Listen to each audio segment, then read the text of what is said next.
আসসালামু আলাইকুম, welcome to নীলমুন blog. চলে এসেছি নতুন একটি ব্লগ নিয়ে। আজকের ব্লগটাই ইফতারিময় ব্লগ। অনেকগুলো ইফতারি বানাচ্ছি কোথাও পাঠাবো বলে, সেই ব্লগটাই আজকে শেয়ার করছি আপনাদের সাথে। সর্দিটা আমাকে একদম জড়িয়ে ধরে বসে আছে, কিছুতেই ছাড়ছে না। রাত্রে হলে একদমই ঘুমোতে পারছি না, নাক বন্ধ হয়ে যাচ্ছে, নিঃশ্বাস নিতে কষ্ট হচ্ছে। দিনের বেলাও একই সমস্যা, মুখ নাক দিয়ে একদমই নিঃশ্বাস নিতে পারছি না, মুখ দিয়ে নিঃশ্বাস নিতে হচ্ছে, যার ফলে গলাটা একদম শুকিয়ে যাচ্ছে।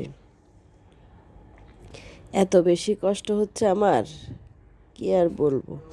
কখনোই আমার এমন কষ্ট হয়নি, এবার ভীষণ কষ্ট হচ্ছে, ভীষণ খারাপ লাগছে শরীরটা।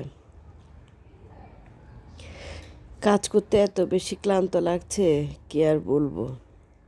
কিন্তু কিছুই করার নেই। আমার ঘরে আমার বাচ্চাদের জন্য, আমার স্বামীর জন্য আমি একাই সব কিছু। আগে আপনাদের ভাইয়া অফিস থেকে এসে শরবত বানানো, সালাদ কাটা, সব কিছুতেই উনি আমাকে অনেক সাহায্য করতো।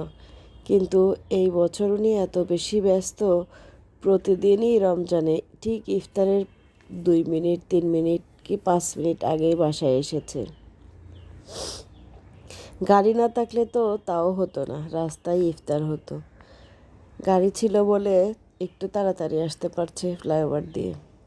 কি আর করবো, আল্লাহই উত্তম পরিকল্পনাকারী। এটাই হয়তো আল্লাহর ইচ্ছা ছিল।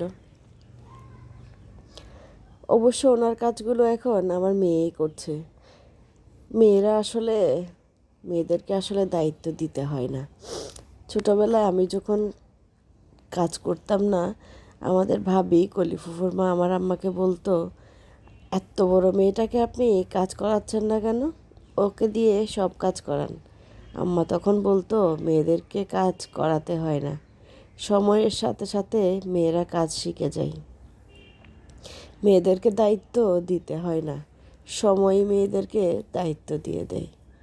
আম্মার কথাটা খুব মনে পড়ছে। কলিফুফুর মা আম্মাকে যখন বলতো, তখন আম্মা ঠিক এভাবেই বলতো। আমার বেলায়ও তাই দেখেছি। ঘরের ছোট্ট আদরের মেয়েটা কখন যেন সব দায়িত্ব নিতে শিখে গেছি।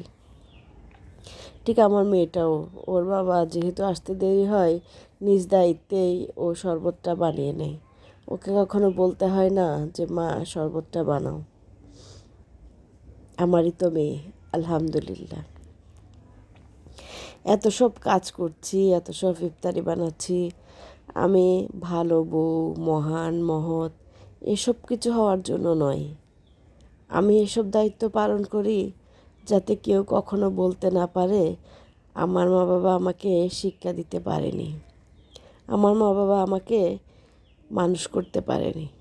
কখনো যেন ভুল করেও আমার মা বাবার দিকে আঙ্গুল না ওঠে, কেউ যেন আমার মা বাবা তুলে কোনো কথা বলতে না পারে। আমি সব সময় এটাই চেষ্টা করি। জানি না আমি কতটুকু পারি বা পেরেছি, তবে আমি সব সময় চেষ্টা করি। তো এই ছিল আমার আজকের ব্লগ। সবাই ভালো থাকবেন। সবাইকে জানাই নারী দিবসের অনেক অনেক শুভেচ্ছা।